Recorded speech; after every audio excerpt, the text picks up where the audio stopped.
Bonjour, bienvenue aux capsules de la maisonnée. Je suis Micheline, responsable des communications. Aujourd'hui, j'ai envie de vous parler d'un beau projet ici à la maisonnée que l'on offre. Le nom, c'est les habitations partagées.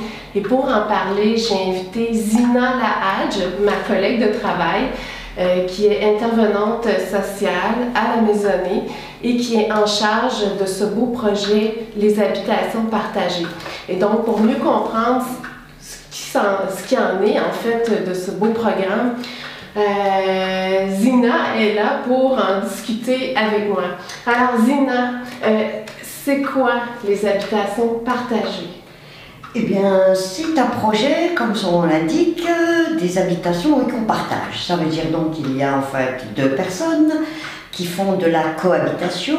Donc, ce sont des accueillantes ou des accueillants qui ont une maison ou un logement de la société québécoise, citoyens canadiens ou citoyens naturalisés ou des anciens immigrants, et donc qui, par esprit d'ouverture, parce qu'effectivement ils ont de la place chez eux et parce qu'ils veulent rencontrer une autre culture, acceptent bien sûr d'offrir une chambre à l'intérieur de leur appartement ou de leur maison à un nouveau arrivant, bien sûr qui soit seul, sans les enfants, donc pour pouvoir partager. Et on partage quoi? On partage la nourriture, on peut partager effectivement de l'information sur des codes culturels, comment dans chaque pays, au niveau de la société québécoise et aussi pour l'autre personne qui vient de la société d'accueil, comment les codes culturels fonctionnent, l'histoire.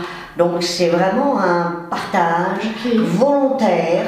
Donc les gens ne sont pas obligés, bien sûr, c'est au-delà de la colocation, donc on dit bien de la cohabitation. Donc ils cohabitent ensemble, ils ont envie d'échanger, de prendre un petit café ensemble. C'est ça, d'aller faire des activités ensemble, de prendre un petit café de temps en temps. Il n'y a pas d'obligation, mais vraiment, souvent, les nouveaux arrivants ou les nouvelles arrivantes vont nous dire ah ben j'ai appris des expressions québécoises, ah ben j'ai appris, je veux apprendre le français parce qu'aujourd'hui, on a un besoin aussi de bien apprendre la langue et donc pratiquer. Parce que c'est pas suffisant les cours de français, il faut aussi pratiquer cette langue. C'est vrai. Il faut rester en contact avec une autre personne.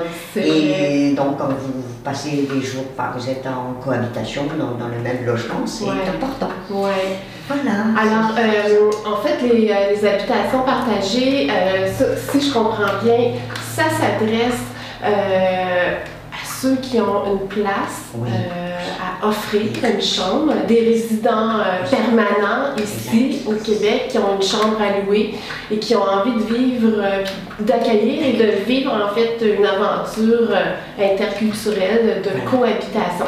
Alors, ce projet-là est à la recherche d'accueillants. Oui, exact. Et d'accueillants qui ont une maison, en fait, un logement, une chambre à louer, et des demandeurs en recherche de logement. Alors, c'est les accueillants et les demandeurs.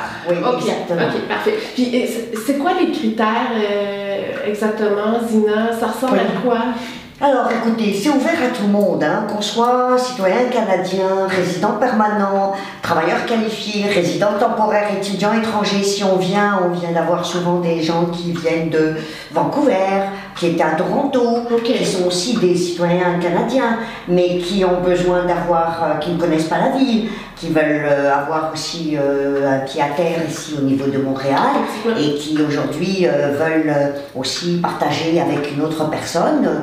Donc c'est ouvert, c'est un programme donc large, c'est vraiment très très large, ouvert à tout le monde. Et vous avez bien fait de me dire, Micheline, tu fais bien de me rappeler, en ce moment même, les habitations partagées il y a 2 chambres qui sont offertes par 2 femmes, justement dans le quartier de Petite Patrie et une autre qui est dans le quartier de Montréal-Est, une des grandes chambres, et je cherche justement des demandeurs, femmes qui voudraient bien effectivement occuper donc ces chambres.